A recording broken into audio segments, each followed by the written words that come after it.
বান বিধ্বস্ত কামপুৰৰ অঞ্চল পৰিদৰ্শন জলসম্পদ মন্ত্ৰী পীযুষ হাজৰিকাৰ। কামপুৰৰ চাংচুকী বান বিধ্বস্ত অঞ্চল পৰিদৰ্শন কৰে জলসম্পদ মন্ত্ৰীগৰাকীয়ে। চাংচুকী অঞ্চলৰ ৰাইজৰ লগত মত বিনিময় কৰি অতি শীঘ্ৰে ভগ্ন মথাউৰিসমূহ নিৰ্মাণ কৰাৰ লগতে ৰাস্তা ঘাটসমূহ পৰ্যায়ক্ৰমে মেৰামতি কৰিবলৈ মুখ্যমন্ত্ৰীক অনুৰোধ জনাব বুলি জানিব দিয়ে। আনহাতে বৰচুঙৰ মথাউৰিটো অতি শীঘ্ৰে নিৰ্মাণ কৰা হ'ব বুলি জানিব দিয়ে মন্ত্ৰীগৰাকীয়ে। কিছু মন্তব্য আছে শুনাই ল'ব বিচাৰিছো।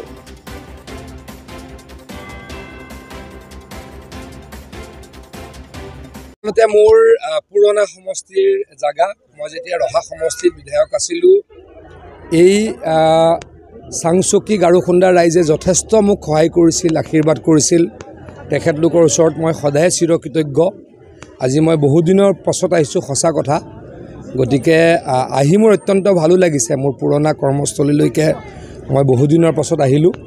এতিয়া এই সমষ্টিৰ নতুন বিধায়ক আমাৰ জিতু গোস্বামী ডাঙৰীয়া, এইখিনি আগতে ৰহা সমষ্টিত আছিলে, এতিয়া বহমপুৰ সমষ্টিত পৰিলে। জিতু দাই মোক কেইবাদিনৰ পৰা কৈ আছিল ইয়ালৈকে মই আহিব লাগে।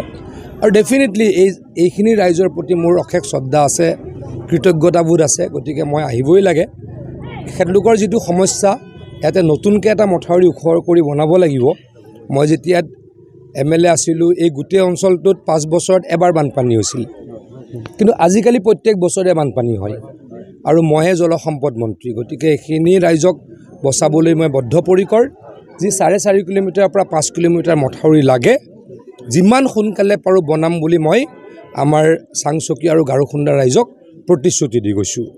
আৰু এটা কৃষি বান্ধ যিটো আছিলে, সেইটো ভাঙিছিলে, সেইটো তাৎক্ষণিকভাৱে এইটো মই বেলেগ ডিপাৰ্টমেণ্টলৈ ঠেলি নিদিওঁ।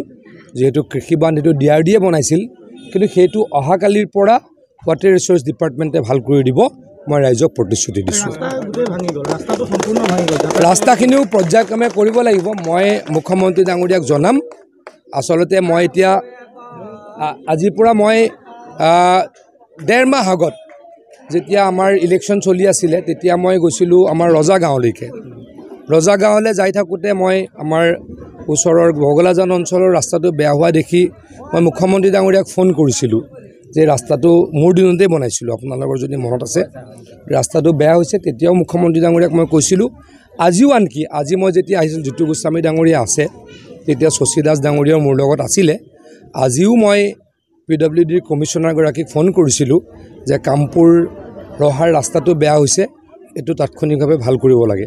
এইখিনি কামো আমাৰ জিতু গোস্বামী নতুনকৈ ইয়াতে MLA হৈছে, তেখেতে কৰিব। মই দৃঢ়ভাৱে বিশ্বাসী।